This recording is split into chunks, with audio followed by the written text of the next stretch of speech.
오늘은 암 조직의 발생 8번째 시간이 되겠습니다. 오늘은 부제목이 있는데요. 스트레스입니다. 스트레스에 대해서 좀 알아볼까 합니다. 물론 스트레스를 본격적으로 이해하기 이전에 다른 얘기부터 좀 더 진행하도록 하겠습니다. 그래서 저번 시간에 제가 만성염증과 암 조직에 대해서 동일한 관점을 적용할 수 있다, 비슷한 관점을 적용할 수 있다라고 얘기 드렸는데, 그렇게 되면 이제 전신적으로 과립구는 약 하루 정도의 방광기를 통해서도 과립구를 줄일 수 있죠. 그리고 그 과립구가 줄어든다고 해서 임파구는 당연히 늘어나지만, 줄어난다고 해서 암 조직이나 만성염증 조직 자체는 줄어드는 데는 시간이 걸릴 겁니다. 이게 이제 육아 조직이라고 전에 설명드렸는데 왜 사라지지 않는 걸까요? 필요할 때 다시 쓰려고 그런 용도일 가능성이 많을 겁니다. 암 조직뿐만 아니라 만성염증, 다양한 종류의 만성염증, 제 한산염뿐만 아니라 많은 종류의 가래구가 증가되는 특성을 지닌 염증성, 모호한 다양한 염증성 질환, 예를 들어서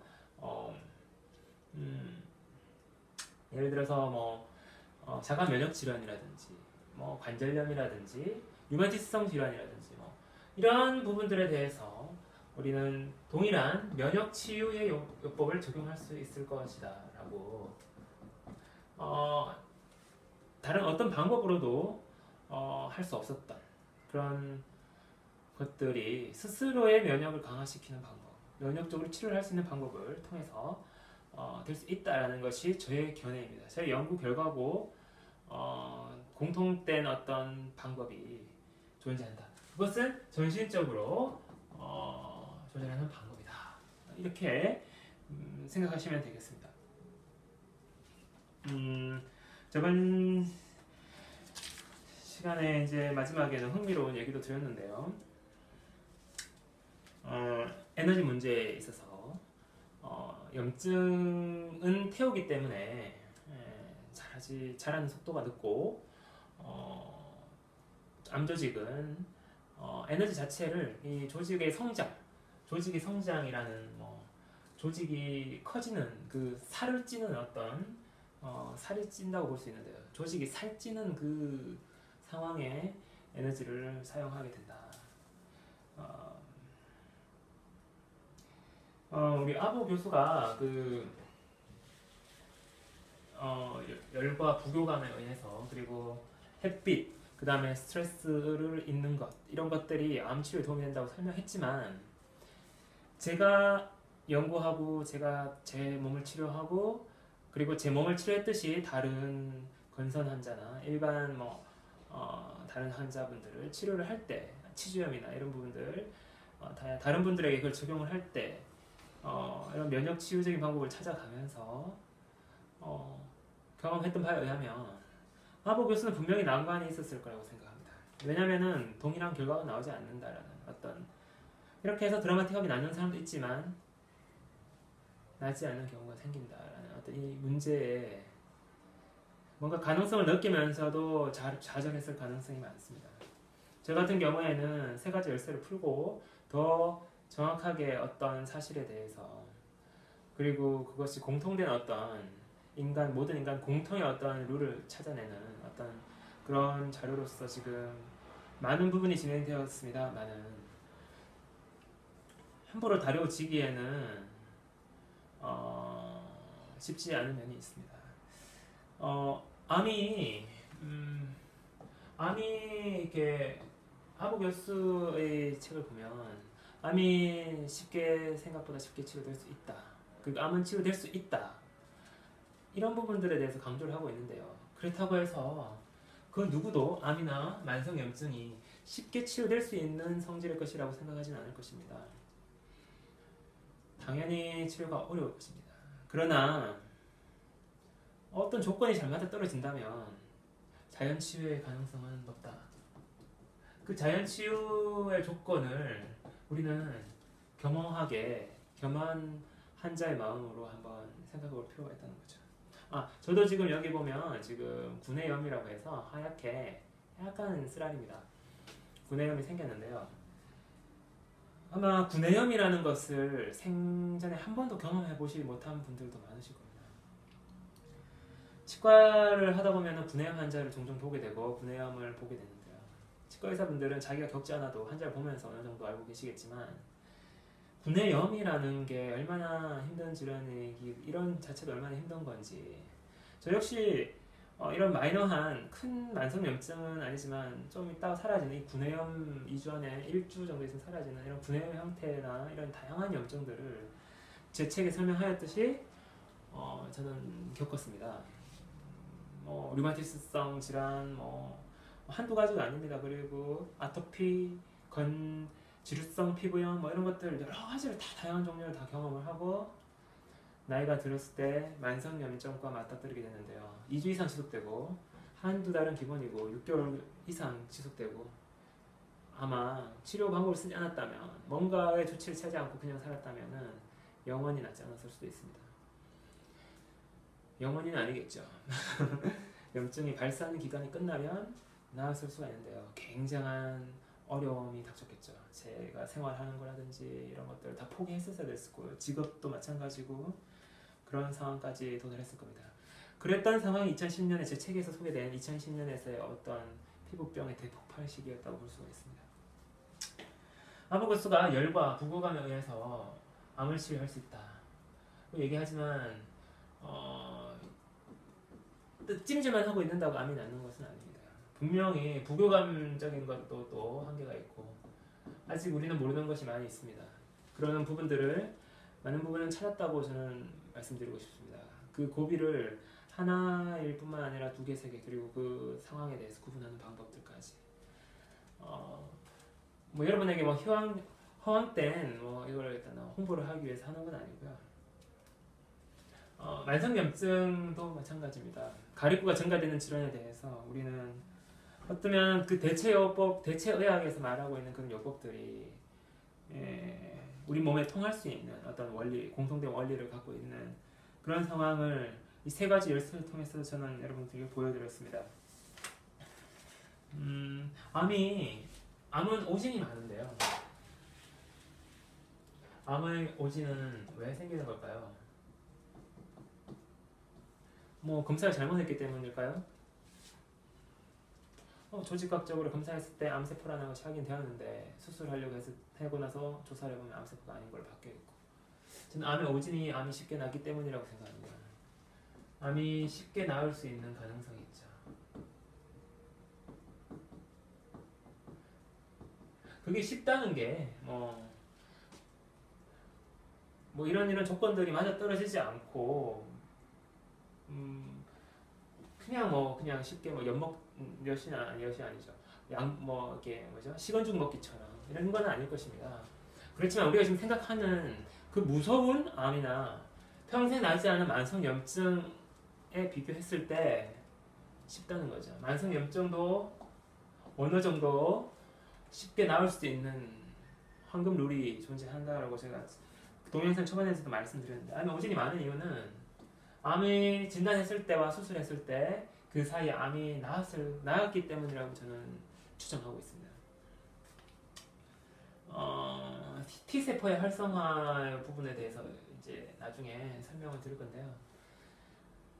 어떤 조건이 맞아떨어진다면 임파구가 40%가 넘어가고 임파구가 30%였나요? 30%부터 자연 퇴축이 시작된다고 그랬는데요.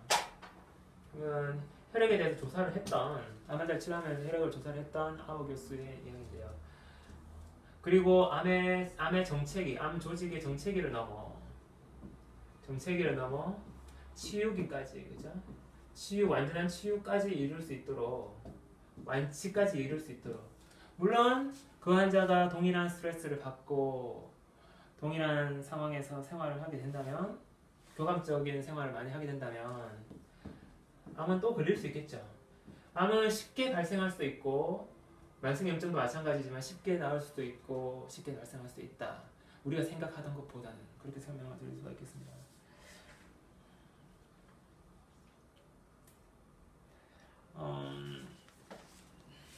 밤에 잠이 오지 않을 때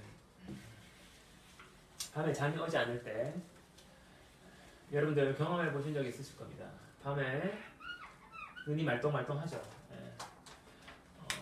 눈이 말똥말똥하면서 머리가 맑고 그냥 아주 이렇게 뭐랄까요, 생각이 연이어서 타타타타 일어납니다. 막 여러 가지 생각들이 막 떠오르면서 순식간에 지나가죠. 근데 그때 우리는 피로가 느껴지지 않습니다. 잠이 오지 않을 때, 밤잠이 오지 않을 때 피로가 느껴지지 않는다. 이것은 가립구가 만들어내는 상황입니다. 증가된 가립구가 만들어내는 상황입니다. 제가 가립구 증가증, 과다증에 대해서 나중에 정리하겠지만 이런 내용도 물론 포함되어 있습니다. 밤에 잠이 잘 오지 않고 정신이 말똥말똥하다, 초롱초롱하다. 그때 잘 보십시오. 몸이 피곤해서 잠만 죽겠다. 너무 피곤해. 나 잘래. 이럴 때 상황하고 다르지 않습니까? 밤에 몸은 저녁이 됐고 하루 종일 일을 했는데도 불구하고, 하루 종일 활동을 했는데도 불구하고 저녁에 눈을 감았는데 잠이 오지 않습니다. 그죠? 바로 누워서 잠이 안 오고 옆으로 엎드려서 이렇게 이제 옆으로 눕던지 이렇게 해서 잠을 드는 분들이 많은데요. 이것이 바로 가립구가 만들어내는 상황이다. 증가된 가립구가 사이클을 형성하기 때문이죠. 이런 가립구가 생성하는 것은 뇌에서 에너지로 사용이 되고 그런 어떤 좀 업된 상황이라고 볼 수가 있겠습니다.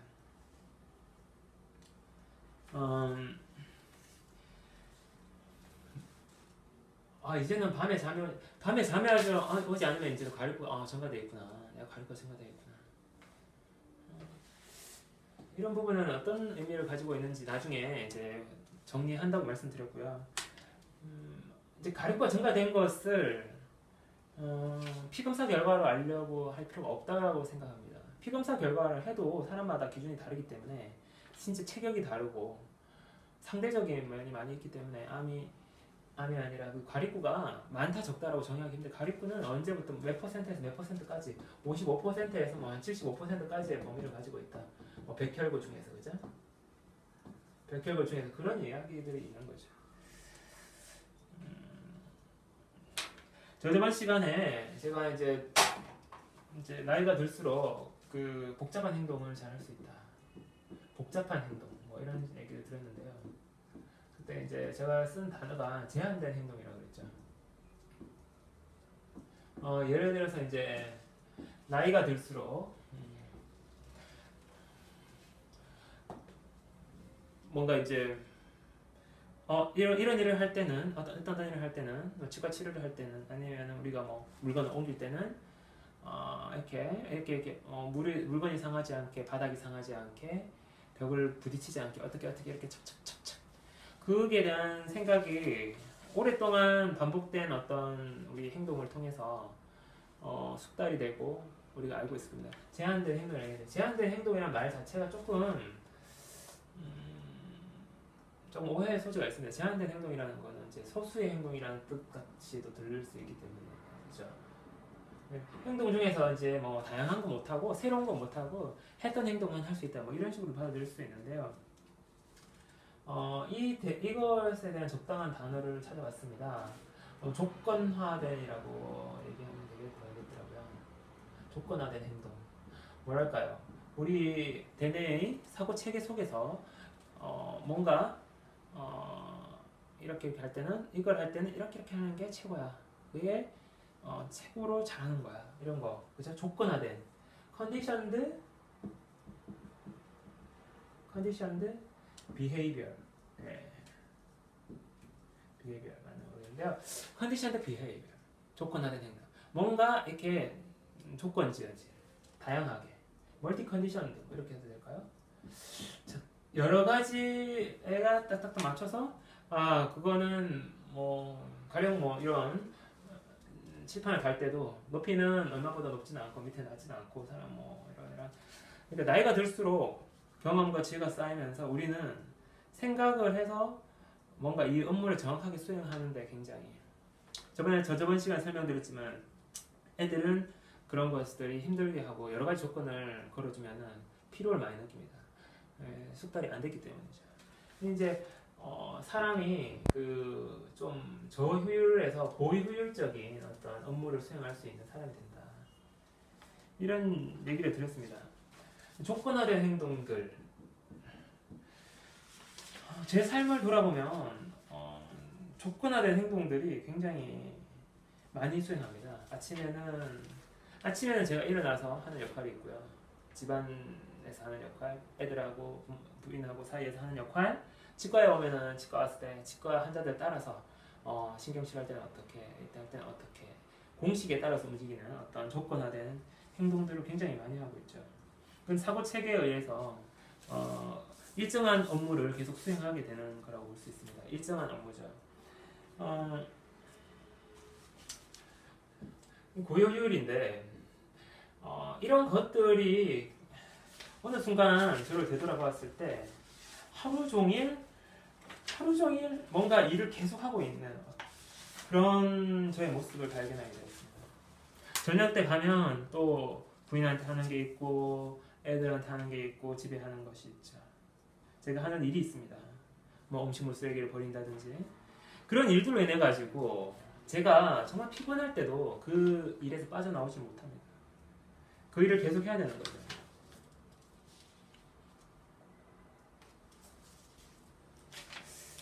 그런 부분들은 상당히 시사하는 바가 큽니다. 자료가 지금 어디 있는지 지금 조금만 자료가 조금 헷갈리는데요. 그렇죠. 하루에 더 많은 일, 더 빠른 속도로 일을 조건화된 행동들을 반복하다 보면은 더 많은 일, 더 빠른 속도로 저번 시간 설명된 속도로 그리고 때에 따라서는 더 부담되는 일을 해야 됩니다. 스트레스 받는 일이죠. 계속 일하고 있는 집과 일터를 오가면서 계속 일하고 있는 자신의 모습. 부인은 남편이 정해준 어떤 환경에서 자기의 꿈도 이루고 가족을 윤택하게 하기 위해서 열심히 살아가죠. 정말 한 텀의 숨도 쉬지 못할 정도로 열심히 살아가게 됩니다. 그런 곳에서 우리는 스트레스를 느끼게 되는데요. 이 스트레스라는 것은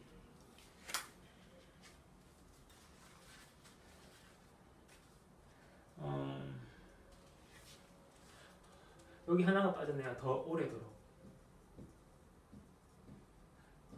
어르신들 일 하는 거 보면 있잖아요. 엄청난 양의 양파를 깎는다든지 아니면 감자를 깎는다든지 엄청나게 애들이 봤을 때는 존경스러울 정도로 계속 하던 일이다 보니까 더 정교한 일을 더 오래도록 하는 어떤 이런 조건화된 행동들을 하게 됩니다. 이런 것들이 어떤 활력과 스트레스 이런 것들과 관계가 있다는 거죠. 우리가 나이가 들어가면서 지혜가 쌓이고 경험이 쌓이고 사고체계 형성에 의해서 그 사고체계에 의해서 어떤 시선을 바라보게 되고 어떤 사실과 일을 바라보게 되고 그랬을 때 그거 조건화된 행동들을 많이 하는 것이 어떤 활력의 과다로 이어지는 것이 아닌가 이런 생각을 하게 되었습니다. 그 중에서도 그래서 염증도 생기고 3일 지나면 까다앉기도 하고 그러다가 어느 순간 계속 멈추지 못할 때 우리는 만성 염증 조직을 갖게 될 수가 있는데요. 다양한 형태가 개인의 생활 습관이나 식습관, 몸의 어떤 상황에 따라서 다양한 형태의 만성 염증이 생기리라고 예상합니다. 스트레스에 대한 부분을 좀 알아봐야 되는데요. 스트레스 중에서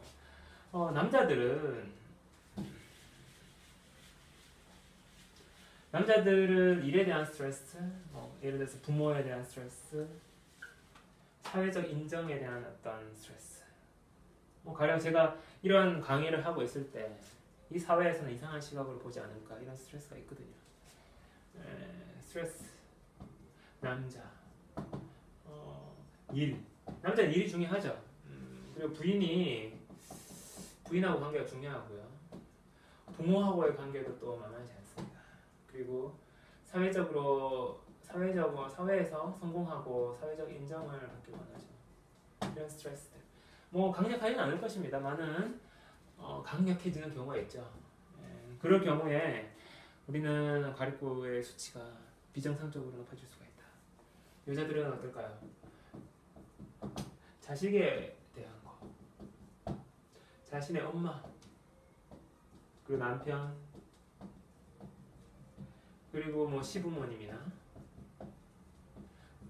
서로 닮았으면서도 다른 존재.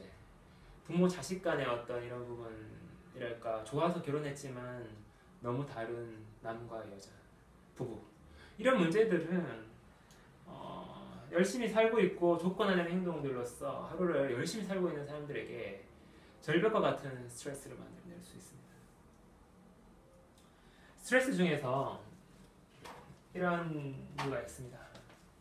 가장 심한 거는 뭐 안 되는 것을 억지로 되게 해야 되는 것. 우리는 딱 생각해보면 바보가 아니죠. 억지로, 근데 안 되는 것을 억지로 해야 하는 경우가 있습니다. 자기는 정말 싫어하는 일이 있죠. 그런 행동들을 어떤 때는 해야 될 때가 있습니다. 정말 스트레스 받습니다. 남한테 비굴한 얘기를 못하는 스트레스도 있죠. 남한테 비굴하게 내가 이렇게 좀 부탁을 해야 된다거나, 자기 그냥 잘난 맛에 사는 사람들, 그걸 위해서 노력했던 사람들은 남한테 아쉬운 얘기를 하고 나의 잘못을 인정해야 된다던가 이런 일이 있을 때 정말 큰 스트레스 받게 됩니다. 그랬을 경우에, 심한 경우에는 뭐 자살로도 이어질 수가 있는데요. 그리고 자기 상황은 아무것도 할 수 없는데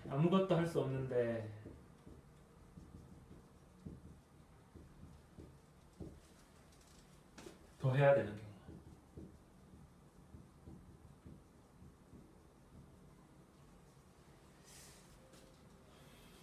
그리고 아플 수도 없는 상황.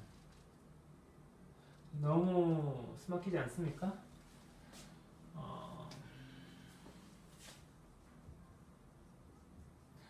너무 힘든데 더 해야 되네요. 벗어날 수 없는. 아부 교수도 이런 비슷한 얘기를 했지만, 벗어날 수 없는 상황, 벗어날 수 없는데 해야 되는 상황. 자기가 대표자로서 이제 책임을 지고 자기가 해야 되는 경우, 계속 일해야 되는 경우, 계속 많은 일을 해야 되는 경우. 뭐 이런 일들은 활력을 과다하게 만들 것이고, 활력이 과다해지다 보면은 잠자는 시간도 줄어들지만 만성염소암에 생기는 원인이 된다고 봅니다. 이렇게 뭔가 꽉 막혀진 상황에서 탈출할 수 없는 그런 스트레스를 느꼈을 경우, 안 되는 것을 억지로 해야 되는 경우. 남자들 같은 경우 일이 있습니다. 가령 사업체가 항상 잘 될 수는 없죠.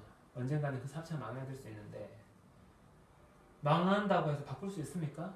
망할 때까지 계속 가야 되죠. 근데 안 되지만 억지로 해야 된다는 이런 어떤 자기 한계?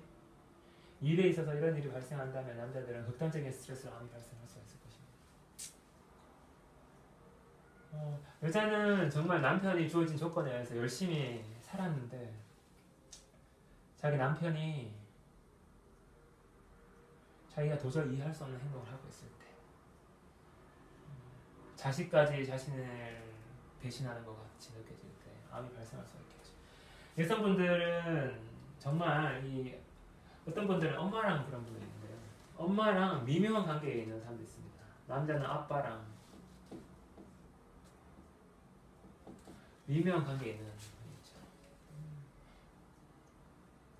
그 상황 봤을 때 여성분들 중에서는 또 무슨 문제가, 엄마가 그게 또 시작됐어, 만약 이런 일이 있을 때 통증이 옵니다. 통증은 산소 부족을 뜻하는 거죠. 산도가 올라가고 산소가 부족해지는 통증이 오죠. 어디서 주로 많이 오냐면 예전에는 가슴 쪽에서 많이 오고 자궁 쪽에서 많이 옵니다. 유방암과 자궁암이 많이 생기는 이유가 저는 거기에 있다고 생각합니다. 유방이나 자궁 같은 경우에는 애들을 만들고 유방도 재생이 잘 되는 잘 이렇게 좀 커질 수 있는 그런 재생이 빠른 조직 중 하나인데요. 여성들 중에서 극단적인 스트레스를 느낄 때 어디 근데 이렇게 통증이 오는 경우가 있죠. 암 환자분들 같은 경우에는 동일한 스트레스를 겪었을 때 암 부위가 같은 통증이 옵니다. 통증. 그때 산성도가 떨어지면서 암 조직이 나타날 수가 있는 것입니다. 우리가 이런 어떤 유의 어떤 스트레스의 상황을 생각해 보았고요. 또 생각해 보고. 아까 제가 이제 피로 얘기 드렸는데 이 피로가 느껴지지 않는 증상. 가리고. 네. 그거 같은 경우에는 뭐 밤에 잠이 오지 않는 증상 이런 것들이 이제 피로가 느껴지지 않는 증상 그거 얘기를 아까 좀 하나 빠뜨린 게 있는 것 같은데요. 제가 저도 이게 머리가 한계가 있어가지고 강의를 잘 이렇게 우리가 밤이든 낮이든 피로가 잘 느껴지지 않는다는 것은 굉장히 위험한 상황입니다. 피로가 느껴지지 않는다는 것은 증가된 가입으로 인해서 이런 것들이 생기기 쉬운 상황입니다. 제일 많은 고민들 중에 하나도 그런 거였습니다. 제일 많은 고민. 피로가 잘 느껴지지 않는 문제들. 지금은 좀 다릅니다만 지금도 아직도 그게 조금은 연속되고 있습니다. 피로가 자꾸 느껴지지 않을 때 저는 만성염증에 제 겨드랑이에서 생겨나겠구나라는 생각을 하게 됩니다. 왜 이놈의 가립분은 줄어들지 않는 것일까요? 스트레스에 대해서 또 다른 비교법을 하나 찾아보겠습니다. 사실 스트레스에 대해서 이렇게 자세하게 얘기하는 경우가 별로 없는데요. 제가 제 책에서 스트레스에 대해서 분류를 해놓은 게 있습니다. 지금 봐도 나쁘지 않은 분류입니다. 이거는 2013년에 이제 책을 써서 2014년 3월에 책을 발간을 했는데요. 스트레스 요인은 두 가지로 나눌 수 있다. 114페이지에 있습니다. 첫째는 내부 요인이다. 내부 요인. 그리고 외부 요인이 있겠죠. 발암 물질이라는 것은 외부 요인 중에 하나일 뿐입니다. 내부 요인은 자신의 생각과 의지로 만들어지며 교감신경의 지속에 의해 몸을 해롭게 한다. 또한 자신의 내부적인 생각은 두 가지로 나눠질 수 있다.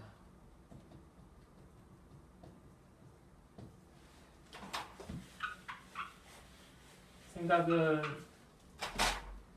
사고적인 것, 감정적인 것. 다 스트레스죠. 생각은 사고와 감정으로 나올 수 있습니다. 이거 융의 정신분석법. 아보 교수는 뭐 그런 부분에서 어땠을지 모르지만 저는 이제 정신분석을 좀 공부를 했습니다. 굉장히 많은 도움이 됐는데요. 프로이트 융의 어떤 정신분석은 저한테는 굉장히 도움이 되는 자료였습니다. 내부적인 것은 자신의 생각과 의지로 만들어지죠. 생각, 사고 체계가 형성되어 있는 것이죠. 가령 부인이 있을 때, 부인과 남편이 있을 때, 부인한테 그렇게 숨막히게 살아라고 했습니까? 남편이 돈을 못 벌어온다고 있잖아요. 그죠? 자기가 정말 아끼고 살려고 있잖아요. 정말 노력했지 않습니까? 그러나 그것도 한계가 있는 거거든요. 그렇지만 감정이 상하려 싶어서 부인한테 말을 못합니다. 그죠? 자신의 생각과 의지로 만들어지는 것이죠. 부인의 생각과 의지입니다. 내가 이렇게 해야겠다. 자신이 살고 싶은 대로 사는 거니까요. 나는 남편을 잘 보필해서 가정을 어떻게 만들고 이런 상황을 해나갈 것이다. 이렇게 자신이 생각하고 정해놓은 겁니다. 사고, 감정 그런 것들이 다 스트레스 요인이 된다는 거죠. 사고적인 것은 걱정, 열등감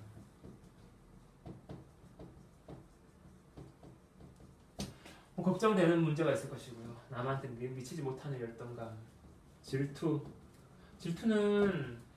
더 잘한 거에 대한 어떤 시기심 같은 거겠죠? 오해로 해서 이거는 뭐 우리가 이게 정상 아주 감정적인 건 아니고 이거는 생각에 의해서 비교나 어떤 자신의 어떤 그런 거에 의해서 그죠? 사고적인 문제로 인해 스트레스 발생. 사고뿐만이 아닙니다. 감정에서 스트레스가 생길 수 있습니다. 감정적인 거는 가령 우울, 좌절, 불안, 공포, 분노,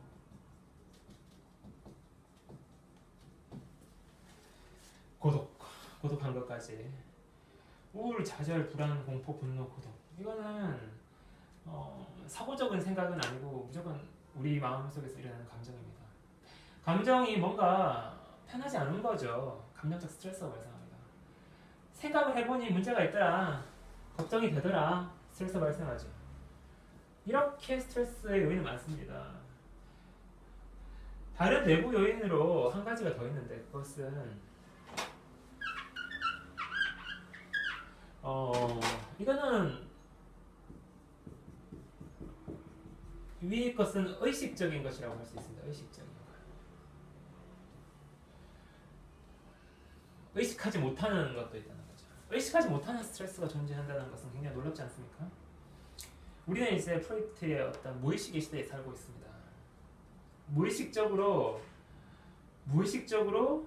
뭐 가령 이건 이제 의식에 영향을 끼쳐서 스트레스를 일으키는 거죠. 예를 들어서 내가 남들과 같지 않은 행동을 하고 있을 때, 남들과 같지 않은 행동을 하고 있을 때 무의식적인 스트레스가 무의식적으로 스트레스를 받게 돼 있어요. 사람도 만나기 싫어지고 그럴 수 있습니다. 자기는 자신의 길을 가야 되고 어떤 사람들은 그 사람들이 그렇게 가는 거에 대해서 너는 왜 특이하게 행동하니? 이렇게 얘기할 때 이제 그런 분위기에서 자기가 살아가게 되면 사람들 보기 싫어지죠. 그냥 그거는 계속 생각하려 하지 않아도 그냥 잠재의식 속 같이 이렇게 남아있는 겁니다. 이렇게 스트레스가 무의식적인 것까지 있습니다. 외부 요인이다. 외부 요인이라는 것은 뭐 발암물질 같은 것도 외부 요인에 속할 수 있겠지만 관계나 자극에 의한 스트레스라고 볼 수 있죠. 사람들과의 관계, 다른 사람들과의 관계에서 생겨나는 것. 그것도 물론 사고나 감정의 형태를 띨 수가 있는데요. 관계나 자극에 의해서 너무 내가 앉아있는 의자가 불편하다. 가령 내 옷이 있잖아요. 이런 것들 불편한 것들이 또 이게 감정하고도 관계 있겠지만 이런 것들이 외부가 약간씩 이렇게 내부적인 것, 이렇게 의식적인 내용하고 외부가 이렇게 서로 이렇게 왔다 갔다 하면서 외부적인 자극이 우리 집이 너무 못 살아. 집에 들어갈 때 누가 보지 않는가 부끄러울 수도 있죠. 누가 내가 여기를 들어가는 거 보고 있을까? 이런 거 있잖아요, 그죠? 이런 것들이 외부적인 데서 오는 겁니다. 제가 만든 건 아니죠. 사람과의 관계가 많죠. 또. 어떤 사람과의 관계. 어떤 사람이 나쁜 건 같지는 않은데 이 사람하고 나하고 대립을 하고 있는 거죠. 어떤 사람은 나쁘지 않다라고 알고 있잖아요. 나쁜 사람은 별로 없다. 대부분의 사람 나쁘지 않지만 서로 대립각을 세우고 이상하게 서로 감정을 서로 자기의 스타일을 주장하면서 서로의 감정을 상하게 하고 있는 겁니다. 이런 것들은 외부 요인입니다. 그리고 환경적 요인 같은 거 이런 것도 마찬가지죠. 환경적 요인. 자신의 가정 환경이나 그리고 자연 환경, 우리 많은 발암 물질까지 이런 것들이 환경적 요인이다. 먹고 움직이는 생활 습관까지. 이렇게 스트레스는 이렇게 많이 나눌 수 있습니다. 이런 것들이 강하게 왔을 때 우리는 그리고 내가 나의 활력에 의해서 있잖아요, 그죠? 활력의 증가에 의해서 멈추지 못할 때 갑자기 뭔가 사람의 관계에서 큰 문제가 생겼다거나 너무 힘든 강한 스트레스가 온 정신을 강하게 지배할 때 암과 만성염증 조직이 생겨날 수가 있다는 거죠. 그 생각을 지탱하는 에너지를 공급하기 위한 과립구의 증가를 이야기하는 것입니다. 계속 뭔가 해야 되고 문제를 계속 생각해야 되고 활력을 유지해야 되는 거죠. 과립구는 활력을 나타내고 스트레스를 지탱하는 것입니다. 오늘은 여기까지 하도록 하겠습니다. 시청해주셔서 감사합니다.